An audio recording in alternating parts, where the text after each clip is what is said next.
Hi, this is John Reed, live from SAP Controlling. Actually, technically, this is called Controlling 2019, but it's really for SAP folks. I'm joined by Kent Bettisworth, who certainly fits that description. Thank you, John. Glad to be here.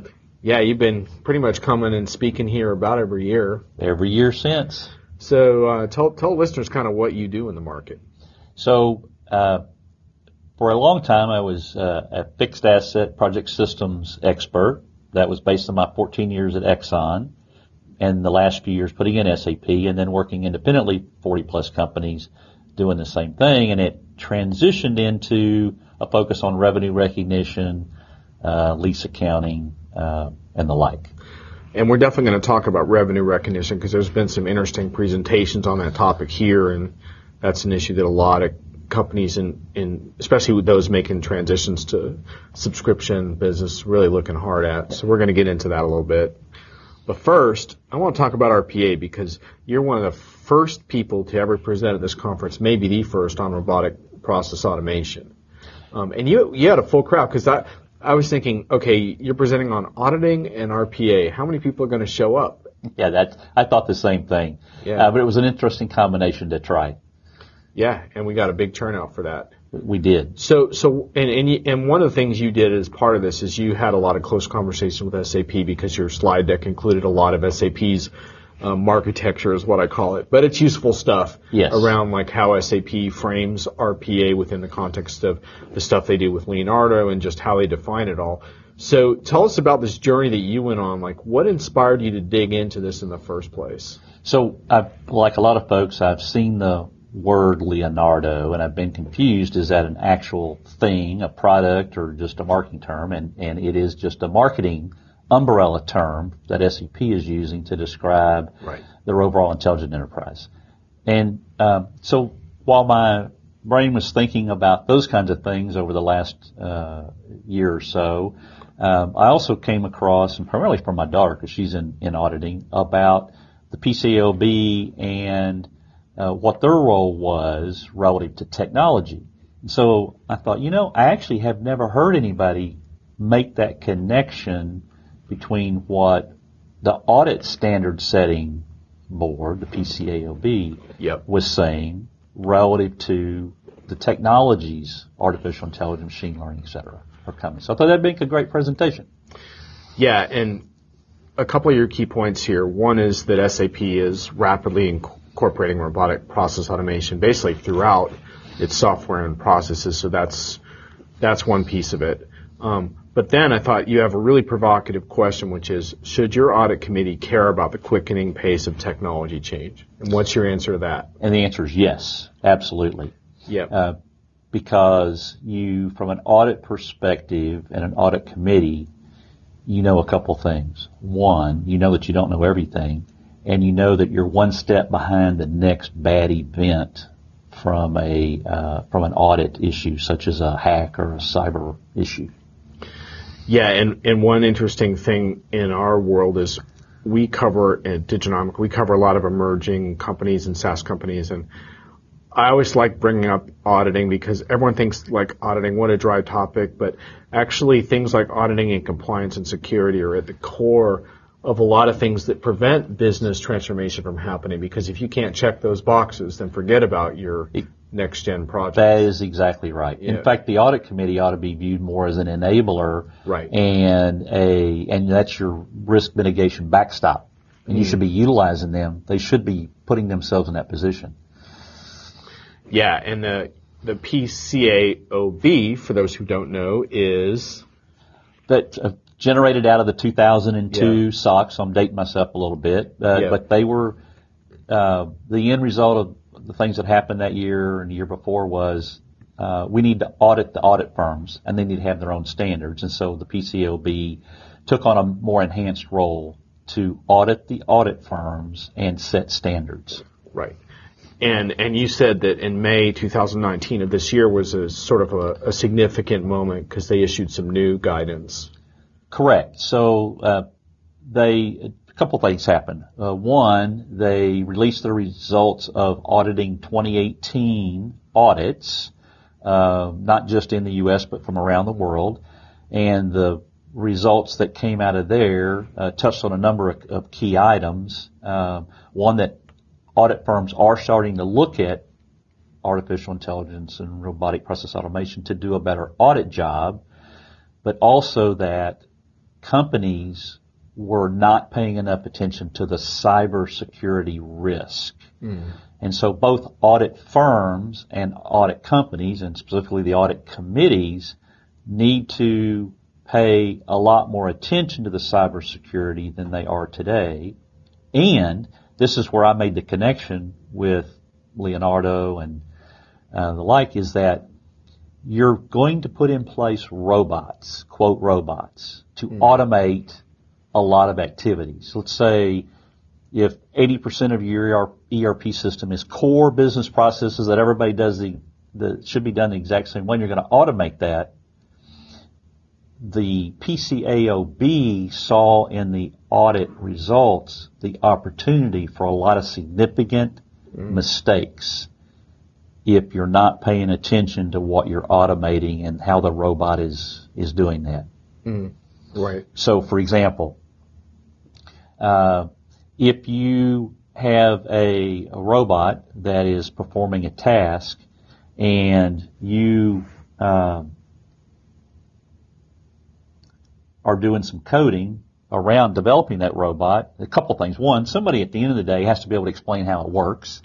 Right. And you have to be able to say that you tested it adequately all the way through the development, the quality testing, deployment phase, and that there's no coding errors in there.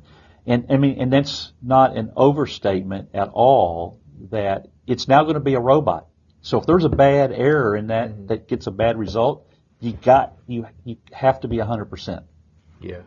And the second part of that was if there's some algorithms in there, you have to make certain that those algorithms are free of bias towards one kind of outcome or the other. Yeah.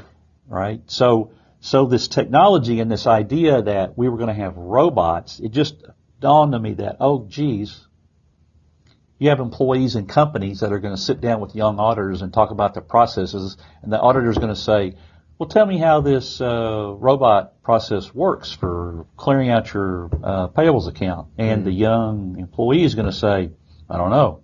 It's a robot. So there's a huge risk there that audit committees need to be paying attention to and be ahead of the curve on educating and evaluating exactly what's coming into the company. That's the technology piece, robotics. And then the other piece we'll talk about in a second here is the cybersecurity piece. Yeah. That it's interesting because it seems like this space is sort of, for auditors and for finance people in general, it's both an opportunity and a threat all wrapped up in one in that sense, right? Yes.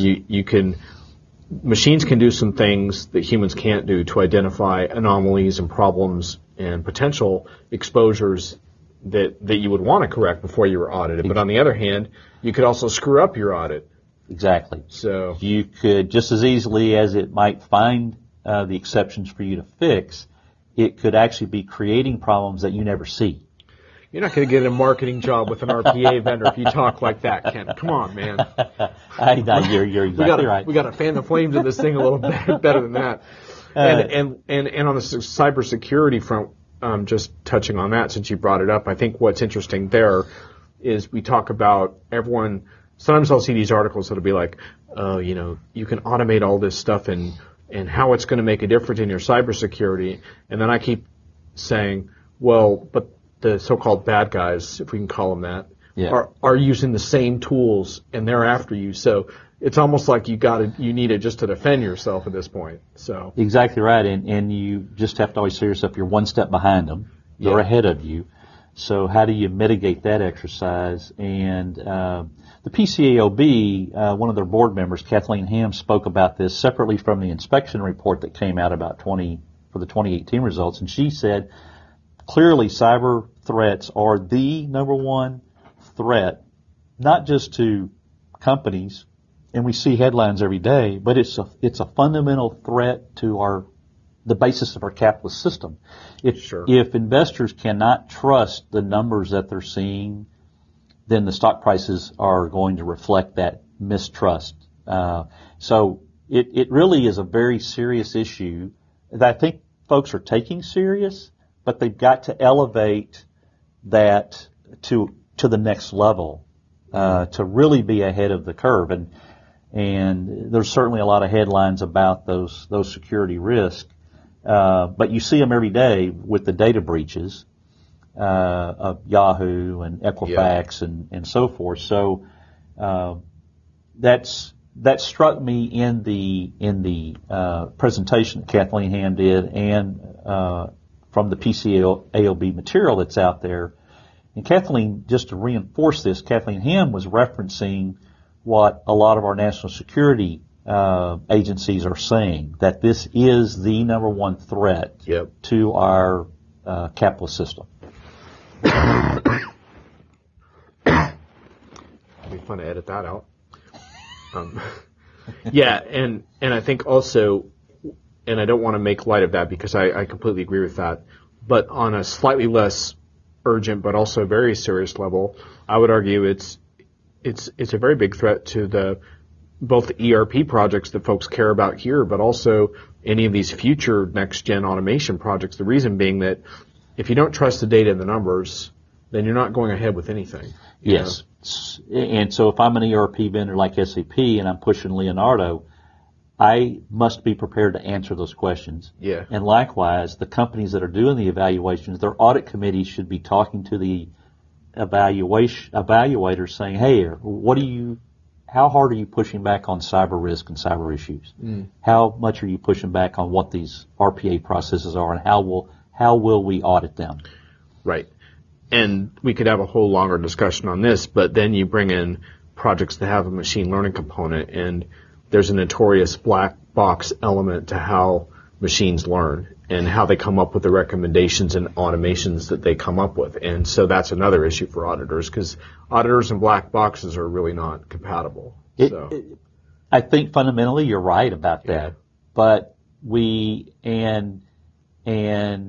I, at one level, understand the machine learning, but at another level, I'm like, how am I going to explain it to an auditor? And that's a significant gap that has to be addressed. And I think it is a potential significant obstacle to adoption of new technology. You had an interesting observation. I think you had an anecdote that illustrated that point, but one of the classics is the whole, like, what happens if you eventually get into a smart vehicle that's automated and it has to choose between, I don't want to get too gory here, but let's just say running over a cat versus running over a dog, and someone from an insurance risk and compliance standpoint has to come back then and justify that as well. Yes. Yes. And that's exactly right. So we know that automation is the future. We know that we need to automate those tasks that where humans could actually be deployed on things that are of much more value. But we can't just plunge head first into it. And so I have one other anecdote just to go back to something that struck me was on our space shuttles, right? So highly complex, significant amounts of automation. They worked fabulously well, but there were obviously two significant failures in that space shuttle, and we didn't catch those, right? Yeah. And we needed to catch those. It needed to be 100% fail-proof, and it wasn't. Yeah. So we're not, in the case of software, we're obviously not necessarily talking about anything to that significant of a loss of life type of level, but if you lose your data, your company has lost its life.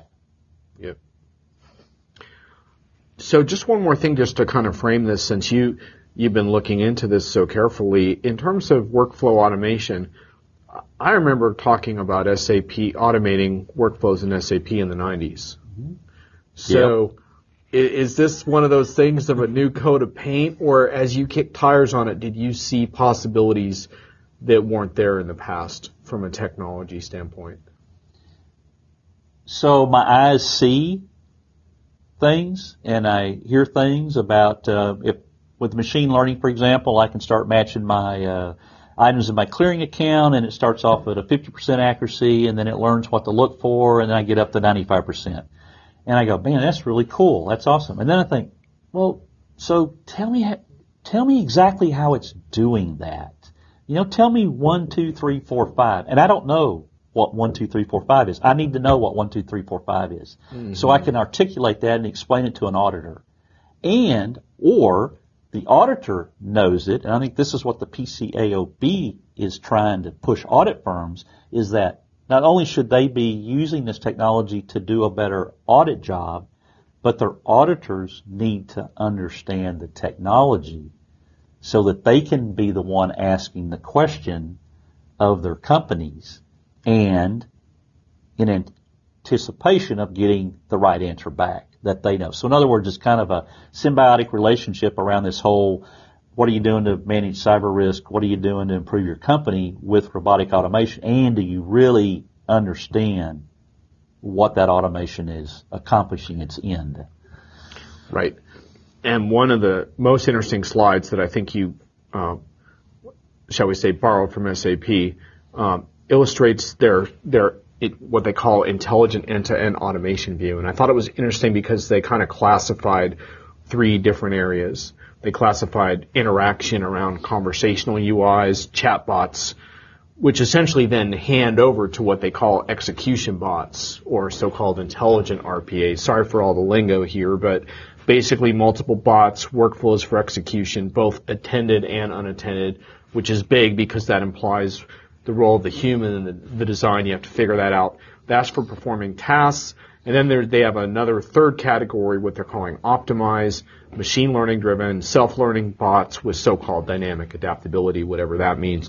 But basically learn from exceptions is sort of one of the things there, right. Spot anomalies. So does that kind of make sense as kind of where this is, how to think about this? I think from a presentation perspective, it starts to make some sense around where the industry is going and where SAP specifically is going. I mean, everybody's doing bots, but I understand this between conversational execution and machine learning. And so I think that makes a lot of sense. But I keep coming back to a couple things. One, I don't really know what machine learning is, and I think I used this in my presentation. Right. I talked about, can you put stuff in a petri dish and it grows a brain and it learns and, it's a living thing. Is machine learning a living thing, or is it still what I go back to my old COBOL program? Is it still code? Or is it something else? And then from a conversational, I'm sorry, but whenever I call into customer service at a company these days, as you all know, you get a bot, a conversational bot. Yeah. And the day that bot gets me to the right person the first time will be the day that I think we're there. Yeah, exactly. And we're nowhere near that now based on my call center experiences of late. Exactly. And in terms of use cases, I thought it was interesting you shared the PCAOB. They observed audit firms actively considering these technologies, and they were looking at uses. One was risk assessment, which does make sense. You see that already in terms of like credit card fraud and things like that, for example. Typically involve analysis of large volumes of transactions, so revenue, journal entry testing seem to be interesting. Exactly. So if you think about revenue, obviously the number one target of every audit firm is to make certain that for your investors that are looking at companies that they can trust that revenue number. So in the past, they might only audit exceptions or transactions posted at the end of the year. Now they have the opportunity to look at the entire population and use a bot to find the anomalies, look at the patterns, see what doesn't fit, and pull it out. Or look at the patterns and look at what looks like it fits, but find that one little piece of data that says, nope, somebody made that fit. That's not right. Pull it out. Yep. To me, that's when we get to that point, now you're really talking about value add of a bot. Now you're getting to the core of building the foundation of trust on our capitalist system and on the financial information that we depend so heavily, which is exactly why the auditors exist in the first place. Yeah, and then the other thing is that PCAOB also saw that it was this technology potentially used for identifying outliers that could warrant audit attention, which also makes a lot of sense, which is sort of what you were describing there. Yep. And the one thing that I always think about is we're probably a long way from asking machines to go ahead and like fill out forms, for example, like saying, okay, we found this, violation or we found this issue. But one thing I also want to see that I think machines can do is put out some recommended actions for the human to consider. So basically, the next step becomes a little more prescriptive, where the machine might say, in 70% of the cases, this was the likely action to be taken. In 20%, this was, exactly. And give you kind of a series of choices that might not be comprehensive, but at least they would start to guide the thinking of. And I could see that especially being useful for more junior level individuals to at least start getting a handle on it. But they might not be authorized to make that decision, but they could at least see, okay, I should go flag my boss about this or blah, blah, blah. Yeah. That's exactly right. And let me take a point off on that, which is, so we've moved from freeing up people who are doing data entry by using bots to capture data and free them up to do analysis. And I used to call that, let's reduce the time to analysis. But this level of bots that we're talking about is reducing the time to action. Right. And I think that's key. Right? Yep, that makes sense. All right, so just wrapping up the RPA part of our talk, putting SAP's technology roadmap aside, if you were advising an ERP customer who wanted to learn more about RPA from an auditing perspective in that area, what would be your advice in terms of some next steps? So I think the next steps would be to engage with your audit committee and make sure they're engaged with the executives. Formulate a strategic plan of what areas you're going to focus on, whether it's around the cyber risk in particular, around the concerns around what's inside that black box automation, and then be actively involved in these software evaluations. I think an internal auditor, or even a representative from the audit committee should be sitting in on these conversations so that they're close to it. They should also be engaging with their auditors to ensure that they're at least one step behind the bad event and not 5 or 6 or 7 steps behind the bad event. And if they can get ahead of it, that's even better. Thanks, Ken. Well, we're not going to solve RPA in one podcast, but we gave it a swing. I think what I'm going to do now is I'll just do a quick pause because we want to talk about revenue recognition, but I might want to issue this as a short, separate discussion. So, quick pause.